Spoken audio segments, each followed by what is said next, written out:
Well, rightly stated that AI is not the future. It is already here. Thanks so much, Raghav and Abhinav Agarwal, for this very exciting address that you just gave. Now, over to the man who is, in fact, leading India's AI initiative from all the way from the metro cities to the towns of Bharat. In fact, with a round of applause, welcome on stage Mr. Arvind Kumar, Director General of STPI, Software Technology Park of India, and Mr. Abhishek Kapoor, Senior Executive Editor at Republic Media Network. Both of you, welcome.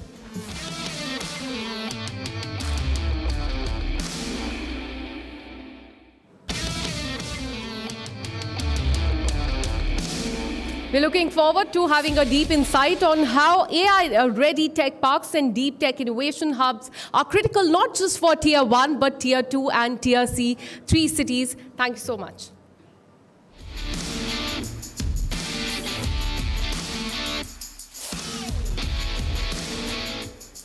Shall we start? Am I audible?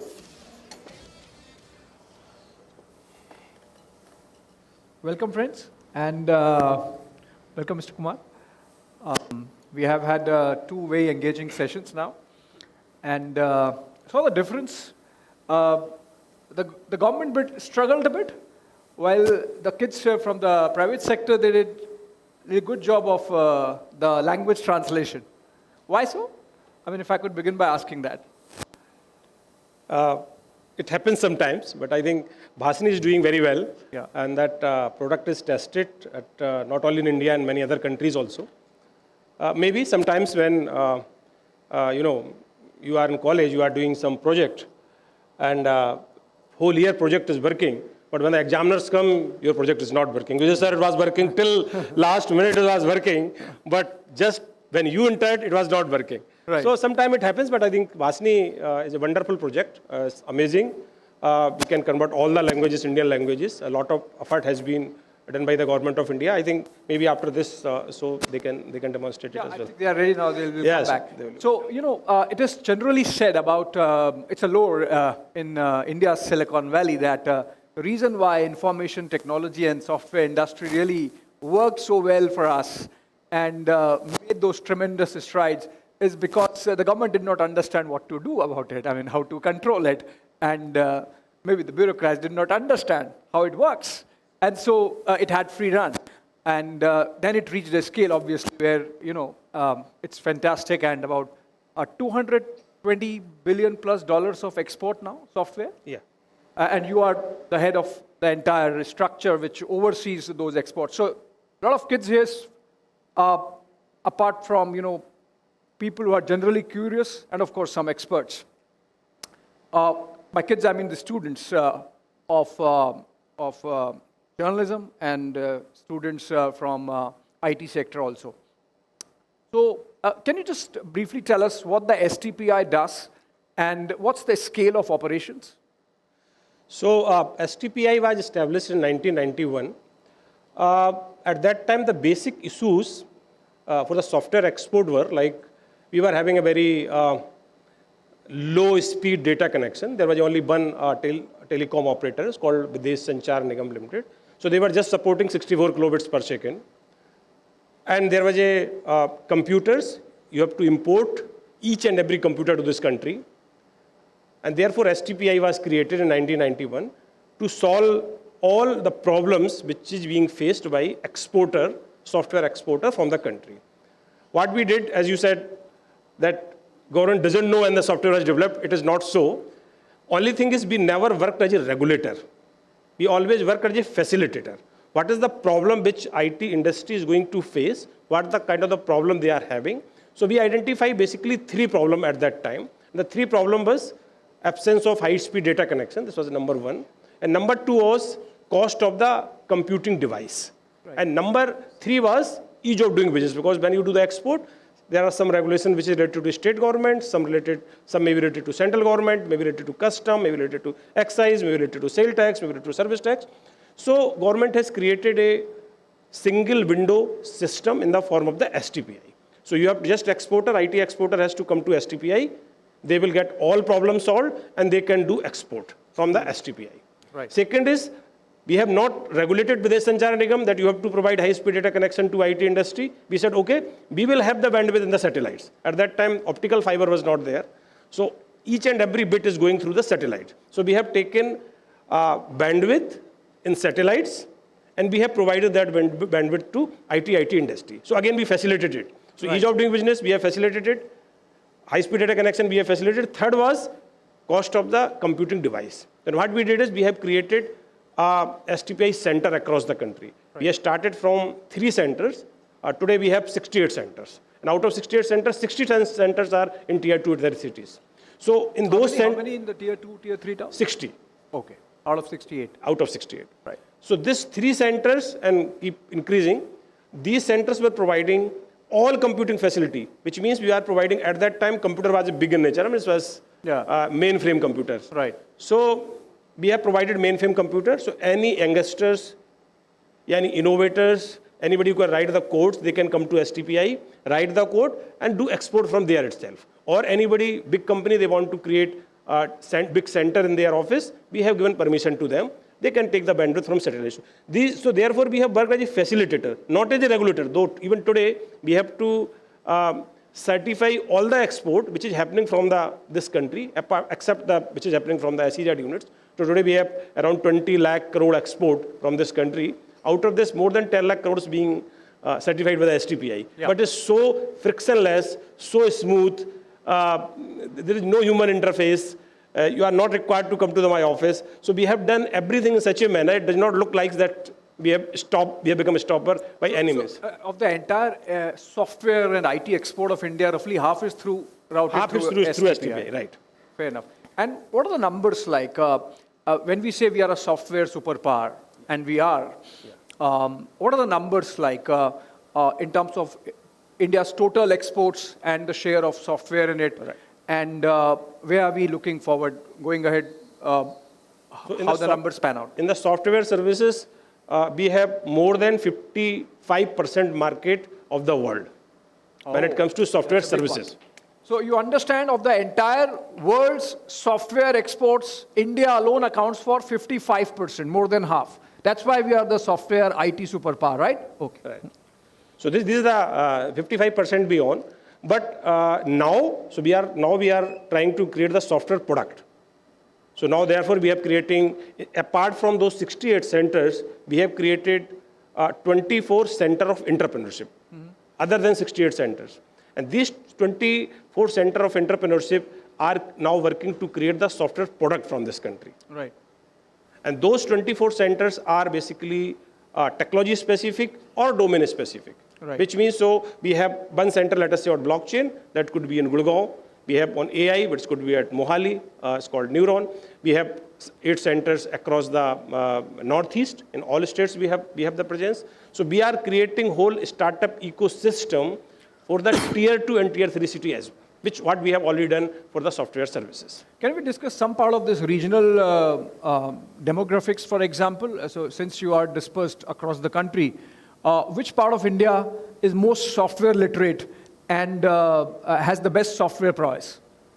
Of course, it will come Bengaluru, because they have taken lead in terms of providing software services. So even today, 40% of the software export happens from the Karnataka. And 60% rest of the states are doing. So first is Karnataka, then it could be Telangana, then it could be Maharashtra. So these are the numbers.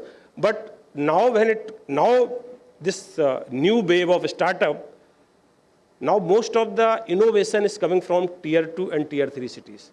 Today we are supporting around 1,800 startups. We are actively supporting 1,800 startups. Indirectly, maybe supporting more than 3,000 startups. Right. But out of those 1,800, when we say supporting, so we provide 360-degree support to the startup, which means if you have just an idea, then you can convert your idea into the product. We provide incubation space to you. We provide mentorship to you. We provide global reach to you. We provide seed fund. We provide acceleration fund. So we have the whole schemes, the multiple schemes which are running. But today what I can see is from tier 2, tier 3 cities, more than 40% founders are coming from tier 2 and tier 3 cities. Right. And, this is what this is a kind new of- this is a what new kind phenomenon. what kind of platforms are these? So, I mean, this could be any technology. I mean, this could be AI today. So we have 24 Center of Entrepreneurship. We have created for different technology and different domain. Now with this AI, the technology and domain has completely merged. So you can say each and every startup having some part or some component of AI as well. Right. So this AI is the new thing which has actually merged my all of 20. Though we have created with the concept, or there will be a different technology, different domain, but now you can say all is converting into the AI thing. No, there is. I have a bit of curiosity. So when you say tier 2, tier 3 towns, and entrepreneurs from these towns coming up, setting up these platforms, what they're doing is going to reflect what are the concerns of these geographies, smaller towns, smaller town India. If you can give some examples of what they are thinking, what they are working on, what's going on in the mind of small town India. Okay, so one thing which is lacking in the small town, they have very lack of awareness among the government policy. Let us assume, for example, we have created AI mission, which has 7 pillars. So one pillar starts from. So if you think AI, so it has a stack, you can say. So 4 or 5 things are there. So first is compute facility, then innovation, then some vertical application, then finally wrappers or small applications. Now government is supporting through AI mission to all the verticals, which starts from infrastructure to wrappers. Right. For everything we have budget of more than 10,000 crore to support AI mission. Now today government of India is offering GPU, which is basic unit to create any generative AI model. I think this is 65 rupees per hour as per use. At STPI facility? So this is by Ministry of Electronics and Information Technology. Anybody can use it. Well, GPI is not required to go to anywhere. Somebody who is working on some startup, wants to develop some generative AI model, sitting at home, they can also use this GPU facility. Like a cloud facility. It's like cloud. So it is available on cloud. Right. So 40% some subsidies being provided by the government. So I'm saying, so this tier 2, tier 3 cities, youngsters, they are not much aware about the government policy which they can use. They don't have that much of the exposure for global connect. They don't have the exposure to go to big conferences, technical conferences, even in the country. So these all we provide them. So we provide them any event which is happening across the country. Make STPI pavilion there, then they can come. So number of schemes we are running, like we run a scheme is called Leap Ahead, where we select around 100 startups from across the country. Out of those 100 startups, 50 we take to USA, Silicon Valley, to connect to them various mentors, technical expert, and from angel investors, from VCs. So this tier 2, tier 3, all the tier 2, tier 3 schemes help them to provide the good exposures. Yeah. I'm told the Bhashini team is actually ready with their demo again. Yes. The Fluid AI already gave us a glimpse. We were when Arnab started the summit, he gave a broad view of what's happening in the world of AI. So while we got that glimpse of what's happening in India between Bhashini and Fluid AI, but still, much of what we are using is still from outside India. So how much time you think, as someone who has a very sort of a bird's eye view of India's software industry, how much time before we are at par with that global benchmark where our products are being used outside? So that I said, this AI stack you can divide into 4. So one start from hardware infrastructure, which is in the form of GPU. Yeah. The next is foundational model, which these people are creating. I think as yet we don't have our own GPU, right? No, we don't have a GPU. It will take a while to have the GPU. We have just created, we don't even fabricate even small chips. Right. The smallest chip which you can think. So the first is CPUs or GPU. Yeah. The second is foundation model. Third is some vertical applications.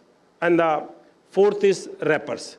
So since we have mastery in creating the applications, yeah, so that top portion, which is wrappers, We're doing it. we will be again leading to the world. Right. Then comes just below that, which is vertical integration. Fluid API, Vasni, these people are trying to gauge this. It will take some time.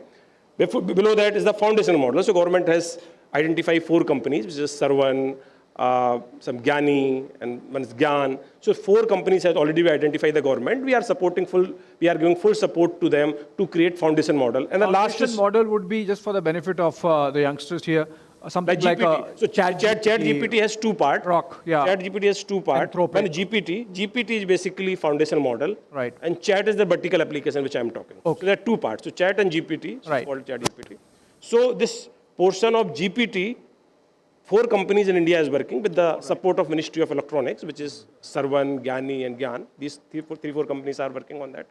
But GPU will take a lot of time because now we have created, there is a semicon policy, which was $10 billion US dollar, in which now government is planning. The government is putting in $10 billion. $10 billion, which is like a matching fund. If somebody wants to create a fabrication lab in this country, government give 50% is provided by the government of India. Some 20-30% is given by the. There are already 3-4 fabs coming up. Yes, 3-4 fabs are coming. This Assam. So this is all coming with under this scheme only. This scheme is, as I told, 10 billion US dollar. And here government of India is providing support, and then some of the states is also providing support. So 50% support is being provided by the government of India, 20 to 30% support is being provided by the state government, rest is taken by that very company. So that it will take but a while. I mean, it's not easy. We are not getting difficult to say, but it will take time. So we should not even focus. We are not even focusing today. Our today focus is whether we can capture the whole market of applications, then the vertical applications, and we can create some Indian trained foundation model. Today, somebody is showing that if you say, please create from ChatGPT, you create a picture of Indian women, I don't know what it will create, because all data, it has been trained by the Western. Right. So now we have to train the model from our own data sets. So one of the pillar of India AI mission is data set as well. Right. So this is whole India AI mission, objective of India AI missions to create everything. We should create technologically sovereignty in this country, you can say. And data set, we have number of schemes, but this India AI mission has been particularly to create the India data set. All right. Can we open the floor for a couple of questions? Yeah, of course. And then we can come back to the conversation. Any questions, particularly from the students? If you want to know what the government can do for you at your stage of career and studies, like if you are in a school, can the government help you in something? And by the way, around the world, most of the big names who have done wonders in the field of software, IT, they have dropped out of school, So it's not necessary that you need degrees, big degrees, to do well in this particular sector. But still, I mean, any questions? Yes, please. Shivas. Check mic 1. So my question is that, especially for the students, what will the AI benefit them with? Thank you, sir.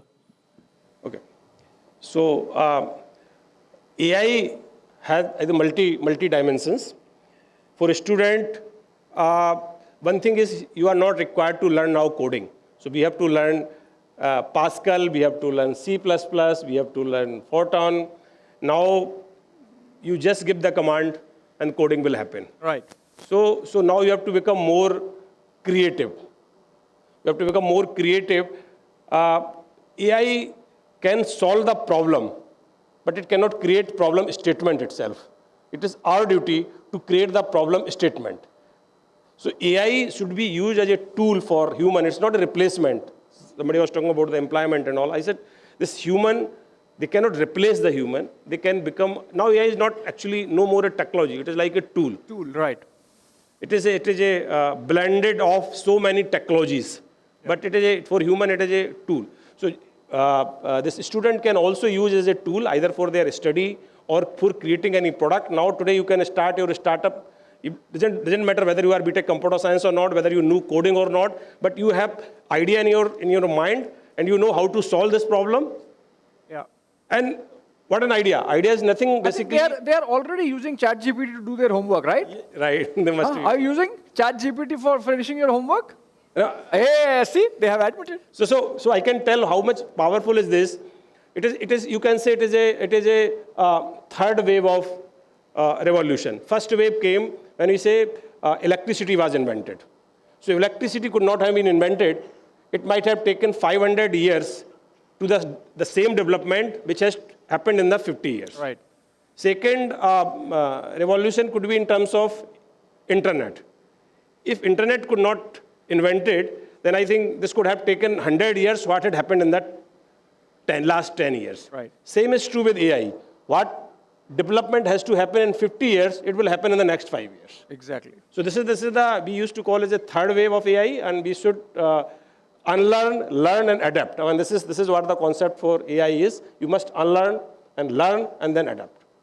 I think that's a fantastic note to finish this conversation with. And essentially, the essence of this conversation is that if you have to be on top of the game, you have to be agile, you have to adapt, and make sure that you are matching steps with the evolving technology and not get left out. Thank you so much, friends. Thank you, sir. Thank you.